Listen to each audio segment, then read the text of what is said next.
So yung mga, ang galing, may ganyang sumabog na issue this year eh. Yung parang may puno na matagal lang nandun. Tapos gustong tayuan ng gasoline station. Yeah. I'm not sure. Parang maraming ganyang issues actually. And I think all around the world, marami nang mga ganung mga issue. It's a growing movement. Especially sa Europe at saka sa India. So ganun yung and ginagawa South mo. America. We have like pending legislations sa Congress on the Rights of Nature Act.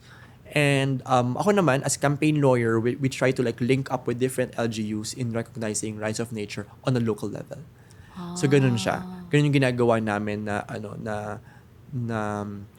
path. And we actually have a few gains. Like recently, meron na pasang law yung Philippine PENCAS, Philippine something. It's about the accounting system ng environment.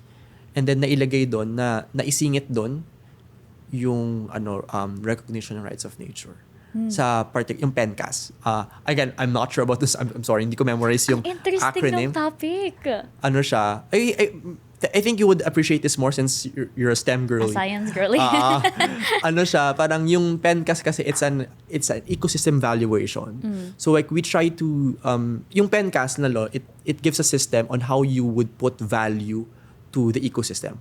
Para if ever you damage the ecosystem, we would know how much you're going to pay. May mananagot. Oo. And magkano yung pananagutan nila. Hindi yung every time na mayroong damage sa environment, saka kayo magko-compute. Na parang dapat meron ng like actual value. Standard. Meron ng standard value. Yun yung PENCAS. Pero what we're trying to push is yung rights of nature itself by saying na, kaya for example, for example, Mount Pinatubo. Pwede natin sabihin, for example, pwede namin sabihin na Mount Pinatubo, or siguro better na example yung for visualization, Manila Bay. Okay. Manila Bay is an ecosystem in and of itself. Yes. So what we're trying to pass, if maipas yung rights of nature, Manila Bay can file a case against the polluters. Manila, parang pwede akong pumunta sa court, I'm going to say, I'm representing Manila Bay. So it's going to be Manila Bay versus Juan de la Cruz. Ang galing. Ganun siya. Hindi siya tao. Oo. So parang you're giving inherent rights to the ecosystem. And yun yung marami siyang ganun sa ibang mga bansa. Meron ng ganun. Sa Ecuador, sa mga Parang first time ko itong marinig sa Pilipinas though. Yes. Bago lang siyang concept. 2018, nag-start yung movement. And then we're trying to have it legislated either sa national or sa ordinance level. I think sa Marinduque, we already have like an environmental code there that recognizes yung rights of nature. So may mga ganun mga little gains. What a doon. noble way to practice your profession. How about yung yung sa consultancy mo? Ano naman yung parang field? Human rights pa din. Human rights pa din naman ako sa consultancies. Bakit human rights? Parang I feel like it has, yung field ng law na kaya ako pinili yung human rights as a field of law. Kasi I felt na like growing up na hindi man kami mayaman. Pero at least we had like some form of privilege. And I felt like hindi lahat ng mag-aabogado ay merong privilege to actually take up this particular path. Kasi for example, may mga law students or lawyers na actually would have to na kinakailangan nilang kumuha ng more lucrative area of law. Kasi they need the money. They need the money. Ako naman, personally, like, comfortable naman kami. I have like this, kumbaga, meron akong privilege to actually choose what area of law I have to, that I want to take. Then, naisip ko na, ito na lang, kasi at least, not everyone can take this because again, not everyone can have this opportunity or have a choice actually what area of law they would take. Di might as well, kumbaga, serve the least of us. And yun nga yung human rights, yung I think nakikita ko na like avenue for that. And it's kumbaga, it's at least alam mo na yung trabaho mo is benefits the people that would need it the most. Hindi yung you're working for like a big big tycoon and then sila lang, hindi naman nag-trickle down yung benefits. Ganyan. I mean, again, if you need the money for it, I'm not gonna judge you. But at least, ako personally, I chose this path because not a lot of people can have the opportunity. Kasi parang feeling ko din naman, parang it's a, parang activism in a point is a privilege in and of itself. Totoo. Kasi hindi naman lahat merong May capacity. kapasidad. Yes, Oo. either financially, physically, emotionally, to take up this path. And since I do have these particular privileges, thankfully, na I do, might as well do it to offset man lang yung lack of people that go this path. What a noble Parang way. ganon. What a noble way to practice your profession. Ano yung mga most memorable cases na na-handle mo? Siguro yung, again, since 2 years pa lang naman ako, the most memorable would be like, what, a year ago? That's okay. Ano lang naman siya. I guess the most memorable, maybe I will give 2 examples. One example would be the first actual na client ko naman sabi na, okay, I represented this particular people. When I was like a few months into lawyering nun, a couple of students approached me. FEU undergrad students approached me kasi they were meted with a disciplinary sanction by the student disciplinary office ng FEU sa Manila noon, undergrad. And they were being accused of, get this, they were being accused of rebellion and insurrection By the? by the student disciplinary office. Yun yung charges sa kanila for they organized, or not really organized, they actually participated. They weren't the ones who organized it, by the way. They participated in a silent protest on September 21, 2022 for martial law. Martial law commemoration. So it was a historic commemoration. It's part of our history. And it wasn't something like it wasn't something na really as hard-lined as would other protests would be. It was a silent protest. Umikot lang sila doon sa parang area doon sa FE Manila na parang meron silang parang free area doon. Oo. Nang silently may mga placards na never again. Yun yung usual na hashtags on martial law. Never again. Never again, never forget. May mga ganun lang. Again, cliche lines. And na-sanction sila for that. And I mean, ang experience nila was the security guards came to, and then after doon, after nilang umikot for like a few minutes, they sat down and then they had an educational discussion on martial law history. Tapos, so tapos na yung pag-iikot. Again, walang disturbance na nangyari. And September 21 yun. So, a lot of classes were actually not ongoing noon. Kasi like, wala masyadong class nung araw na yun. So, security guards approached them, started to disperse them, and then they tried to grab the students physically and drag them. Kasi kinukuha yung ID eh. Ayaw ibigay ID. So, hinatak yung mga estudyante physically papunta doon sa student disciplinary office. Mga security guard to.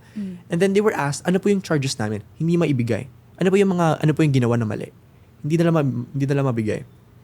Tapos, after a few hours, saka lang sa kanila in-inform na ito po yung charges sa kanila. Ang charges sa kanila is nga insurrection, tsaka rebellion. Which is like, that's the most clear way of red tagging. Diba? Like, clearly, that's red tagging like the as bright as day. Yeah. Diba? Na kumbaga hindi mo lang sa tinawag na komunista, you actually filed an administrative charge on students and accused them of being rebels. Ganun kabigat yung sanction, and they were actually they were threatened to be expelled. Goodness. Expelled, ha? So, and then the officers ng disciplinary office were already telling the students na maghanap na kayo ng student ng school next semester. Kasi hindi na kayo i-admit for next semester. So they came up to me, and then we filed a case sa CHR muna. And then finally nakabook kami ng meeting with the president of the FEU. To be fair, the higher officials of FEU noon, were very sympathetic with our cause. Thankfully. The FU president, Dininig nila. and then the deans of the involved deans of student affairs and the deans of the particular colleges nung tatlong students na represent ko heard our case, and as in talagang I talked to the students an hour before the meeting. Sabi ko, ito yung gagawin nyo. Kasi again, as I've told you before, 'di ba? Appearances are very important. And I took until now. Dala mo yan hanggang ngayon. Dala ko yan. So I told my clients, when you go there, you have to remember na hindi kayo yung accused. You're the victims here. So yun yung mindset namin nun. Kayo yung victims, magsumbong kayo. Yun yung ganun dapat ang tono nyo. Huwag kayo magiging defensive. Kayo yung magsumbong. Babalik ta rin natin sila. Yun yung strategy namin on that day. And sabi namin, sige, like be emotional as much as you can. Kasi yung experiences nila eh. And then, napaiyak namin yung dalawang dean. Kasi, like, they were telling their stories. Talaga, like, from the heart eh, talaga. Na imaginein mo yun, tinatawag yung mga magulang nila, one of which was OFW pa. Grabe. Ayaw pumayag daw na video call. So, pinauwi pa. Imagine mo yun, OFW, all the costs involved doon. Yeah. Pinauwi, face-to-face meeting, tapos sinabihan ba naman na, alam mo kung ang mga anak ko yan, hindi ko yan papayagan na gumaganyan-ganyan. So like, they accused the parents. Nakasalanan pa nila. Oo. Na parang irresponsableng magulang sila. Parang ganun yung tunog, yung dating. So like, they humiliated the students in front of the parents. They humiliated the parents in front of the students. Ganyan. So, yun yung sumbong ng mga estudyante. And it really touched the hearts of the officials doon na reverse yung sanction. And yun, actually nga since mga students kasi to eh. So kung ako yun, I would have pushed for more investigation doon sa mga officials ng student disciplinary office. But again, these are students parang they just wanted to graduate na kumbaga they don't want to be marked kumbaga. More pa diba, than there already are. Yeah. So pero yun yung first ko na masabi, okay, I'm really representing these people. Yeah. Parang ganon. And then I think marami naman mga other cases na hindi naman ganun ka-dramatic, no? Hindi naman hindi lahat ng cases ko human rights cases. I have like private clients din naman. I think the second most memorable would be I'm still taking it I'm still managing it right now. It's in Bacolod. I'm representing like 2 activists there. Back in 2019, di pa ako abogado nito. Back in 2019, there were like 40 plus activists in Bacolod na inaresto sabay-sabay on bogus warrants issued by dito sa sa Quezon City na warrant. Before kasi back then, Quezon City and Manila can issue warrant of arrests for people outside of Quezon City and Manila. Dati pa pwede yun. May special privilege yung QC tsaka Manila before. Okay. Pero, so, ginigame nila yung system na yon. So, they were going to have QC and Manila issue warrants and then have it executed sa other provinces. Dun sa Bacolod. And then, for this particular issue, Bacolod yung ginawa nila. And then, for this 40 plus na activists na sabay-sabay, yung clients ko na lang yung hindi pa na-dismiss yung kaso. Kasi gano'n nga kahina. Ano ba yung kaso nila? Ito pa rin yung kaso. I forgot to, to include. Ang ginawa sa kanila nun was, for one of my clients, meron dumating sa office nila ng mga lalaki na armed, naka-bonnet. Naka-cover yung face, naka-bonnet. And then, told them, dumapa ka dyan. Pikat may mata mo, dumapa ka sa floor. Then, tinutukan siya dito, ng barel. Tapos, after a few minutes, may kumalabot sa kanya. Oh, ano ginagawa mo dyan? Bakit ka nakatuwad sa floor? Pagtingin niyang ganun, uniformed police na. O mag-serve kami ng warrant of arrest sa'yo. Search warrant sa opisina nyo. After a few minutes, after nung around 15 minutes daw yun, na nakadapa lang sila doon. Then, pagtingin nga niya doon, pagtingala niya, uniformed officer na. Tapos, may search warrant looking for mga baril daw. Tapos, sinearch yung bahay nila after, I think, around an hour, may nakita na baril sa ilalim ng unan ng parang isang quarters dun sa ano. And then, yun, illegal possession of firearms yung dun sa isang client. So, ano meaning nun? Na-plan? Oo, yun ang defense namin. Na most likely, I mean, again, siya, I mean, sino ba maglalagay ng... Yung client ko doesn't even know how to operate a gun. Has not seen a gun before. Talaga. And yun yung nangyari, no? And then, yung sa sa another client ko, again, this happened in one day on different offices. Siya ay journalist activist in Negros. While that was happening, meron siya nakita na, kumbaga, unfamiliar vehicle na umaano rin sa office nila. And then, after nun, they felt na, okay, kami yung next. So, lumabas na yung mga police, started to, binigay siya ng warrant, search warrant to search the premises nga for illegal firearms. Sabi, sir, patingin po ng search warrant, ayaw bigay. Sir, kailangan po namin, kasi siya journalist siya, para legal din before, alam niya yung gagawin. Ayaw ipakita. So, after a few hours, finally, pinakita na sa kanya yung search warrant. Sir, hindi po ito yung address namin. Maling address nakalagay. And in description, yellow house. Hindi naman po yellow yung bahay namin. Tapos, basta mali talaga yung descriptions. Pinagpilitan nila na mag-search doon. After, again, these are happening like several hours na. They searched the house, walang nakita. I mean, talagang sobrang antagal. And then according to my client, she overheard na sabi nung isang mga police officer, may tinatawagan sa phone. Parang, sir, saan ba talaga? Hindi namin mahanap.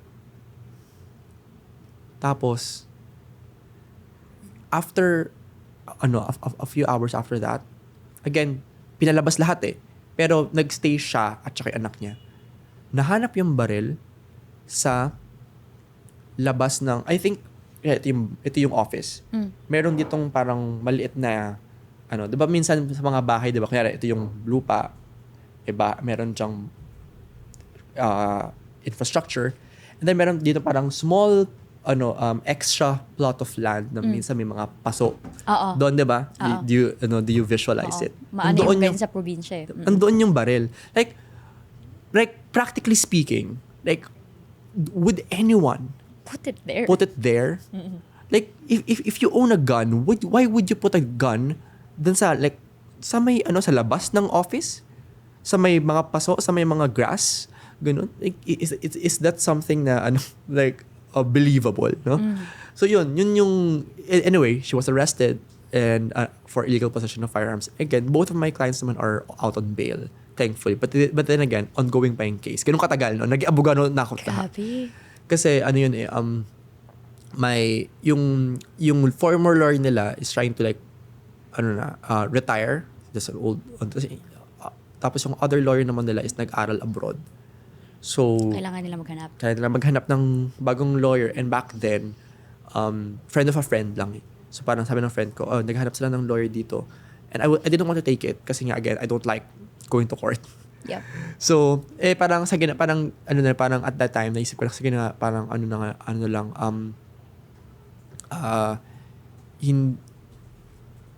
since wala na silang choice, parang kumbaga, fine. Ako na yung last option nila. So, okay, fine. Yun na lang yung Marap ka sa korte. Oo.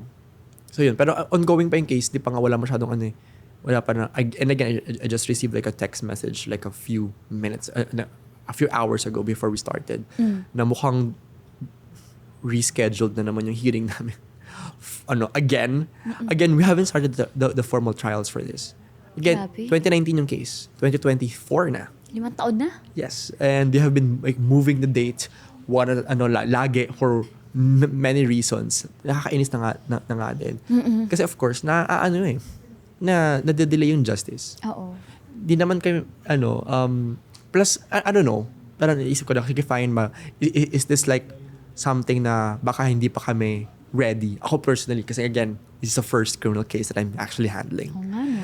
So, for me, it's an opportunity din for me to study, kumbaga, to prepare. Pero, ang ano ko din doon is, dalawa kaming lawyers actually dito, pero dalawa kaming baguhan din na nag-handle.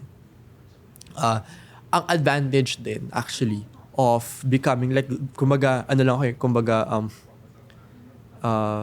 I choose my cases and I don't engage a lot, is that you're able to, if you do that, you're able to actually focus on a case and actually study it. And since academic din yung approach ko sa mga bagay. More of talaga, Aral mo talaga. Inaaral ko talaga siya, which is something that you can't, or not all lawyers have the luxury of doing that. Kasi nga, they have a lot of cases. Again, kasi nga, yun naman talaga yung bread and butter nila. Ako, since this is just an extra thing that I do on the side, I am able to give more time than usual. Grabe, no? You experience firsthand yung mga bagay na napapanood ko lang sa TV. Oo. Well, ayoko nga, kaya nga ayoko. Umiiwas nga ako sa umiiwas nga ako sa trial kasi I don't like this kind of this area of law. I don't like it. Pero, kumbaga, kailangan. Kasi nga, onti na nga lang kami na ganito yung field eh. Di pa ako kukuha ng case. Parang, sige na nga. May parang pangangailangan eh. Oo. Sa mental and emotional aspect, hindi ba matagal? Hindi ka ba sinusundan nun sa pagtulog mo? Hindi na, naman, I learned na sometimes yung fear or yung anxiety na kasabay nung mga ganito, it can be solved if you study. Parang ganon. Kasi, ang sabi, it's just true. Sabi daw nila kasi parang there's no amount of studying that would prepare you for trial court. Which is actually true. Pero kasi, wala naman akong kaso masyado. Wala naman akong choice. Wala naman na tumambay ako sa mga korte, diba? Wala naman akong magagawa. Kasi hindi naman ako kumukuha ng trial cases masyado. So, kumbaga, I try to expose myself. That's why I volunteer sa NUPL. Para at least man lang meron akong experience to prepare me for cases that I actually handle.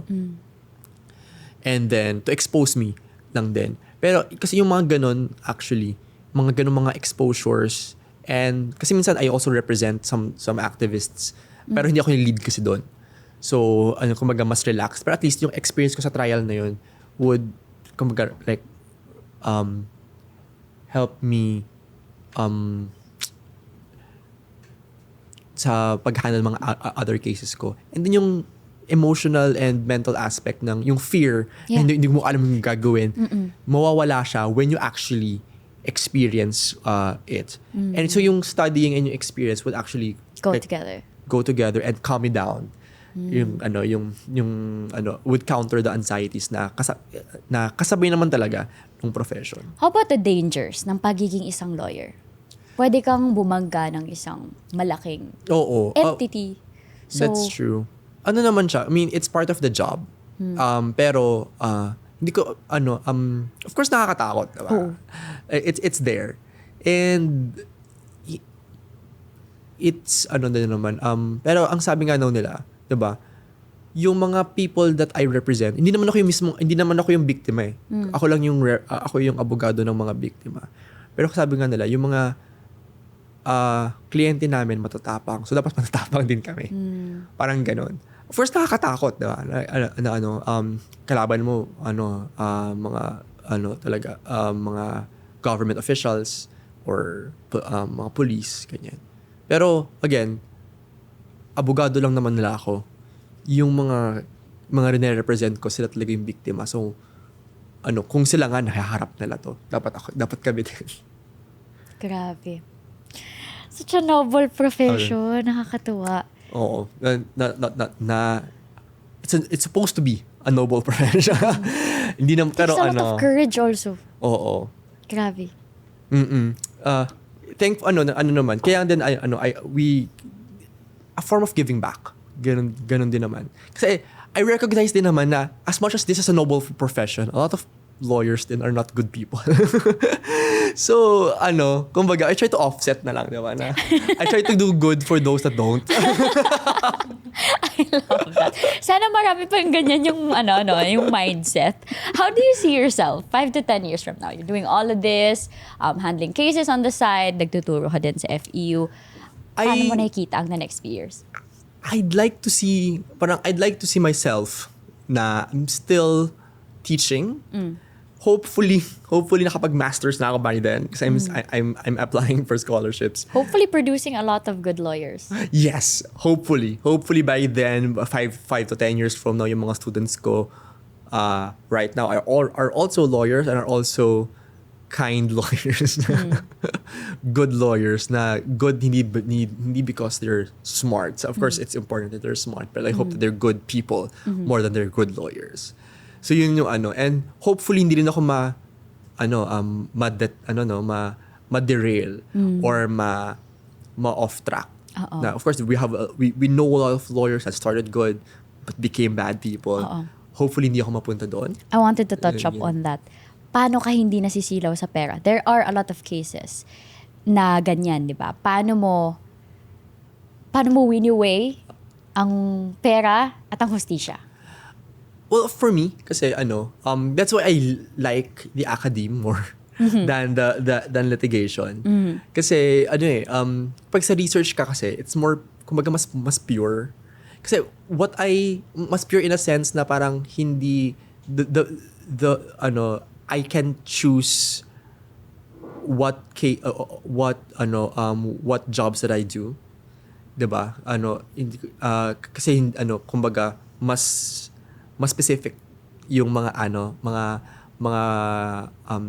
napipili ko as compared with kapag dependent ako sa litigation, that I would be forced to take more fishy clients, no? Pero again, pag sa at least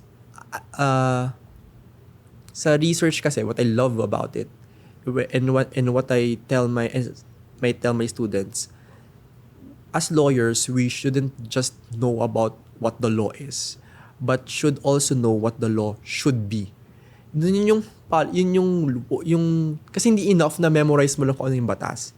If you're socially aware, you would also know what the law should be. And yun dapat yung mixture nun, na parang you should always advocate for justice, advocate for truth and justice. Na, okay, alam natin yung ano yung sinasabi ng batas. Pero as lawyers, since nandiyan na kayong culture ng mga Filipinos that they give weight to our opinions, and they might as well say the right thing. Diba? Na parang, okay, alam natin ito yung batas, ito yung mga kulang ng batas eh. And this is what should happen. And that's why policy development is also a good area of law. And as advocates, we also advocate to the courts because the courts can actually also add or address the gaps in law through their decisions. And sino ba yung mag-feed sa court na yun, kundi mga pleadings or mga cases that we file. And through that, doon ka makakapag-advocate for change, 'di ba? Hindi mo naman alam kung ano yung mababago kung hindi ka socially aware. So it's very important din na lumubog kayo doon sa sa problema ng masa. And that's why I also ask my students. And then sa class ko actually, I give time for my students to be exposed to immerse. Hindi naman kasi sila pinag-field trip, pero I bring the people that I interact with. As much as possible, I like my students to remove it sa notion nila na abogado lang yung merong tamang opinion. What I do is I expose them to people of different professions and of different backgrounds para they would sa ngayon pa lang, estudyante pa lang sila, they would see the value of the opinions of people na hindi abogado. Kasi iba yung wisdom nila. For example, I think I booked a special lecture on public international law for my class. So a month from now, ang guest namin is mangingisda, fisherman from the West Philippine Sea. Ang didiscuss niya is West Philippine Sea issues. Pero ang sabi ko, ang didiscuss niya is West Philippines issues sa perspective ng mga mangingisda. So ganun yung gusto ko matutunan nila yun na okay, na parang hindi porket abogado kami, Alam mo na lahat. Oo. Meron kayong matututunan sa mga ibang tao na hindi abogado. Na hindi porket abogado kayo, it would never mean na you know everything. You should learn how to learn from other people. And ang ano din nun, and I think I've been doing it sa mga classes ko. I've been like bringing in people of different backgrounds. Last year nag-guest kami ng EJK victim, yung mga anak niya ay natukhang. So imagine mo yun, yung mga anak niya ay one of the witnesses sa ICC na case. Imagine mo siya yung pinag-discuss ko ng ICC case, ICC procedure. Kasi and yung the way she discussed it, very personal and very light. Pero ang dinidiscuss niya is procedure ng International Criminal Court. So ang galing lang doon, parang okay, my students are learning from people who have been there themselves. Yes, and not necessarily lawyers. And yung skill kasi na yun, sabi ko sa mga students ko, I want also them to learn how to translate the law sa language of the people. Hindi pa pwedeng puro ka jargon. Dapat marunong kang magsalita ng lengguwahe nila. And matututunan mo yun kapag kumakausap ka ng mga tao na hindi abogado. Kasi kasi inevitably kami, iba na yung language namin, iba na talaga yung the way we talk. And yung pag-translate nun into layman's terms. Yun yung skill na dapat gusto ko ma-impart din sa mga students kasi dapat kapag kumakausap ka ng other people, hindi ka kaya I guess kaya nga siguro sabi mo kanina parang walang ere, no? Kasi ganyan it's very common for lawyers to always use that air. Yes, and to always use that highfalutin words. It doesn't work that way.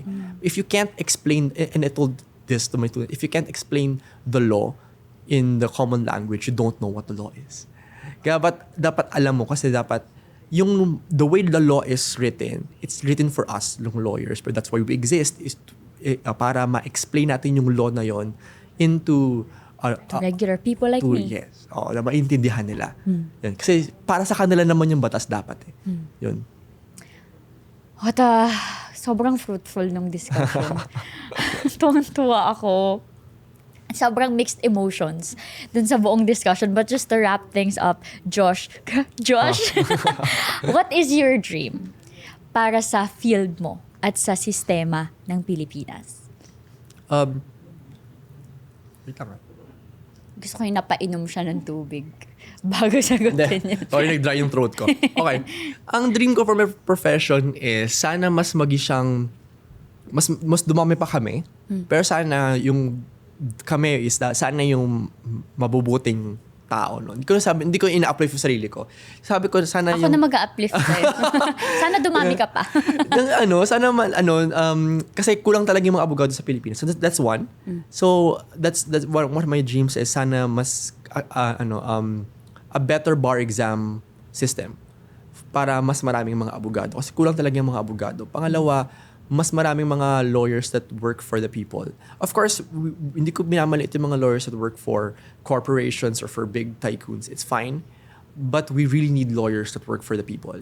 Kasi kahit nasaan, kahit pwede ka sa government magtrabaho, sa PAO, sa DSWD, sa DOJ, whatever. Pero kasi again, kulang talaga eh. Kulang talaga yung lawyers on the ground na work for those that are marginalized. Kulang din yung mga judges actually natin. Kulang din yung budget for that. So yun yung dream ko doon is sana mawala na kami sa pedestal. Kasi pag nawala kami sa pedestal, ibig sabihin common na kami. Pag common na kami, mas mabilis na yung ikot ng hustisya.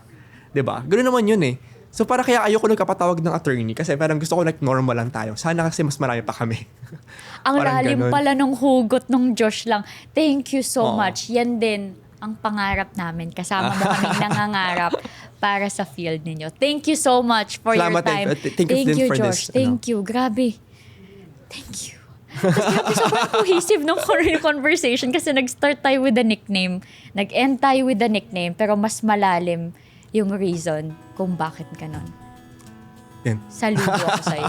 Salamat din Saludo for ako sa'yo. for inviting me here. I hope to use my profession the same way you use yours. Thank you. Thank you.